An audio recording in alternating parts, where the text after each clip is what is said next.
উচ্চ মাধ্যমিক পরীক্ষা হয়ে গেছে, উচ্চ মাধ্যমিকের রেজাল্ট কবে? কত নম্বর পেলে পাস নিয়ে পড়া যাবে? কত নম্বর পেলে অনার্স নিয়ে পড়তে পারবো? পাস নিয়ে পড়বো নাকি অনার্স নিয়ে পড়বো? পাস নিয়ে কারা পড়বে, অনার্স নিয়ে কারা পড়বে, কলেজ ভিত্তিক অনার্স নাম্বার কত দরকার, এই সমস্ত বিষয়ের উপরেই আজকের এই সম্পূর্ণ ভিডিওটা। যদি আপনাদের ভিডিওটা ইনফরমেটিভ বলে মনে হয় তাহলে একটি লাইক এবং শেয়ার কিন্তু অবশ্যই করবেন এবং তার সাথে পুরো ভিডিওটা মনোযোগ সহকারে দেখবেন। উচ্চ মাধ্যমিকের রেজাল্ট কবে বেরোবে এই সম্পর্কে শিক্ষামন্ত্রী ব্রাত্য বসু এবং উচ্চ মাধ্যমিকের শিক্ষা সংসদ চিরঞ্জীব ভট্টাচার্য একটি বৈঠকে কিন্তু স্পষ্টত জানিয়ে দিয়েছেন মে মাসে আপনাদের রেজাল্ট বেরোবে। কিন্তু মে মাসের কত তারিখ নাগাদ রেজাল্ট বেরোবে সে সম্পর্কে এখনো পর্যন্ত কিছু জানানো হয়নি। যেটা বলা হয়েছে মে মাসের প্রথম সপ্তাহে অথবা মে মাসের শেষ সপ্তাহে আপনাদের রেজাল্ট আউট হবে। এখন প্রশ্ন হচ্ছে কলেজে কত নাম্বার পেলে পাস নিয়ে পড়া যাবে, কত নাম্বার পেলে অনার্স নিয়ে পড়া যাবে। কিন্তু তার আগে জানা দরকার অনার্স নিয়ে কারা পড়বে এবং পাস নিয়ে কারা পড়বে। প্রথমত পাস এবং অনার্স দুটো বিষয় কিন্তু আলাদা হয়ে যাচ্ছে। অনার্স নিয়ে পড়তে গেলে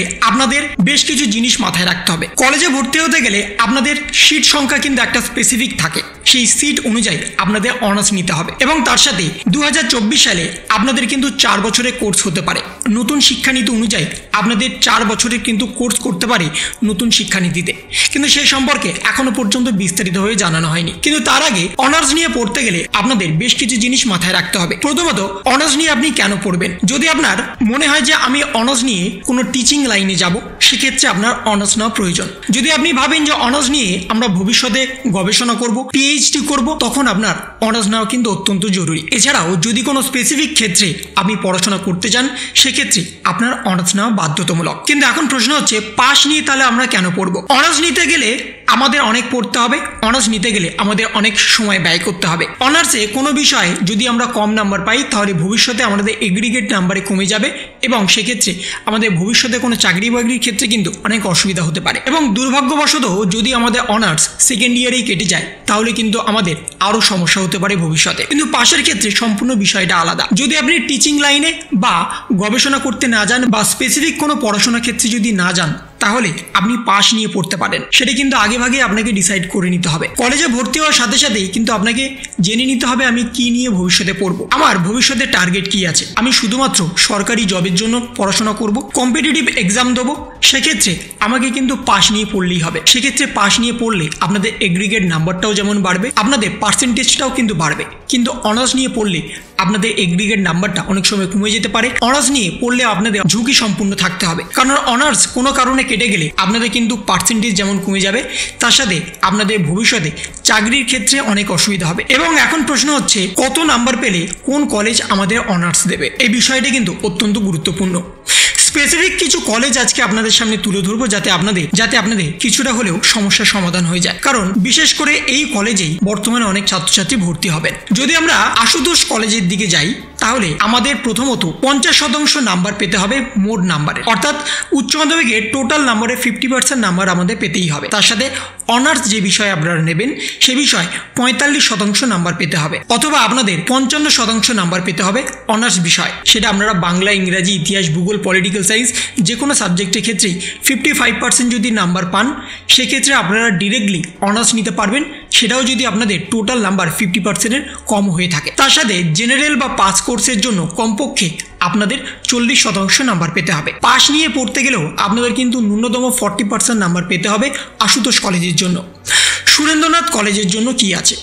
সুরেন্দ্রনাথ কলেজের জন্য বলা হচ্ছে 50% নাম্বার প্রয়োজনীয় টোটাল নাম্বারে, অর্থাৎ 50% নাম্বার কিন্তু আপনাদের উচ্চ মাধ্যমিকে পেতেই হবে এবং অনার্স বিষয়ে আপনাদের 45% নাম্বার পেতে হবে। আবার অন্যদিকে যদি আপনারা অনার্স বিষয়ে 55% নাম্বার পান এবং মোট নাম্বারের 30% নাম্বারও পেয়ে যান, তাহলেও কিন্তু আপনারা সুরেন্দ্রনাথ কলেজে ভর্তি হতে পারবেন। বঙ্গবাসী কলেজের ক্ষেত্রে কি বলা হচ্ছে? বঙ্গবাসী কলেজের ক্ষেত্রে মোট নাম্বারে 50% নাম্বার এবং অনার্স বিষয়ে আপনাদের 45% নাম্বার পেতে হবে। মহারাজ মনীন্দ্রচন্দ্র কলেজ, এই কলেজে অনার্সে আবেদন করতে হলে সংশ্লিষ্ট বিষয়ে 45% নাম্বার আপনাদের পেতে হবে। মোট নাম্বার পেতে হবে 50%, অথবা অনার্স বিষয়ে আপনাদের পেতে হবে 55% নাম্বার। এবার আছে স্কটিশ চার্চ কলেজ, এই কলেজে অনেক ক্রাইটেরিয়া আছে। ইংরাজিতে অনার্স নিয়ে ভর্তি হতে গেলে এগ্রিগেট 65% নাম্বার আপনাদের পেতে হবে এবং ইংরাজিতে 70% নাম্বার পেতে হবে। বাংলা সংস্কৃত এবং দর্শনের ক্ষেত্রে মোট নাম্বার এবং বিষয়ভিত্তিক নাম্বার উভয় ক্ষেত্রে 50% হতে হবে। ইতিহাস, রাষ্ট্রবিজ্ঞান যথাক্রমে 60 এবং 65% নাম্বার পেতে হবে এগ্রিগেট এবং বিষয়ভিত্তিক মিলিয়ে। বাংলা এবং ইংরাজি যে কোনো একটি ক্ষেত্রে 60 থেকে 65% নাম্বার আপনাদের পেতে হবে আবেদন করতে গেলে। অঙ্কে অনার্স নিতে গেলে আপনাদের এগ্রিগেট এবং বিষয়ভিত্তিক 70% নাম্বার পেতে হবে। ফিজিক্সের ক্ষেত্রে অঙ্ক এবং পদার্থবিদ্যা মিলিয়ে 80% নাম্বার পেলে আপনারা এই কলেজে আবেদন করতে পারবেন। দীনবন্ধু কলেজে ভর্তি হতে গেলে আপনাদের আগের মতোই সিমিলার মোট নম্বরের 50% আপনাদের পেতে হবে এবং বিষয়ভিত্তিক আপনাদের 45% নাম্বার পেলে আপনারা এখানে আবেদন করতে পারবেন। যদি আপনারা মুরলীধর গার্লস কলেজে আবেদন করতে চান সেক্ষেত্রে আপনাদের বাংলা, ইতিহাস, রাষ্ট্রবিজ্ঞান অনার্স বিষয়ে এগ্রিগেট এবং বিষয়ভিত্তিক মিলিয়ে 50% নাম্বার পেতে হবে। ইংরাজি ও দর্শন বিষয়ে অনার্স ক্ষেত্রে আপনাদের এগ্রিগেট একই থাকলেও কমপক্ষে 60% নাম্বার পেতেই হবে। এখানে বিজ্ঞান বিভাগে রসায়ন অনার্স নিতে গেলে আপনাদের এগ্রিগেট এবং বিষয়ভিত্তিক 50% কমপক্ষে নাম্বার থাকতেই হবে। অঙ্কে অনার্স নিতে চাইলে আপনাদের মোট নাম্বার 50% পেতে হবে এবং অঙ্কের ক্ষেত্রে আপনাদের 60% নাম্বার পেতে হবে। এছাড়াও বাকি অনেক কলেজ আছে আপনারা জানেন, কিন্তু স্পেসিফিক এই কিছু কলেজে আপনারা যদি ওভারঅল একটা থট নিয়ে নেন তাহলে ভবিষ্যতে আপনাদের কিন্তু কাজে লাগবে। কত শতাংশ নাম্বার পেলে আপনারা কোন কলেজে কি নিয়ে অনার্স নিতে পারবেন সেই বিষয়ে কিন্তু একটা আপনাদের ধারণা থাকবে। সায়েন্স স্ট্রিমে যাবেন, আর্টস স্ট্রিমে যাবেন, কমার্স স্ট্রিমে যাবেন সেই বিষয়ে কিন্তু আগে থেকেই একটা আপনাদের ধারণা থাকবে। বাংলা নেবেন না ইংরেজি নেবেন নাকি অঙ্ক নেবেন নাকি কেমিস্ট্রি নাকি ফিজিক্স সেটা ডিপেন্ড করছে আপনাদের টোটাল নাম্বার এবং আপনাদের বিষয়ভিত্তিক নাম্বারের উপরে।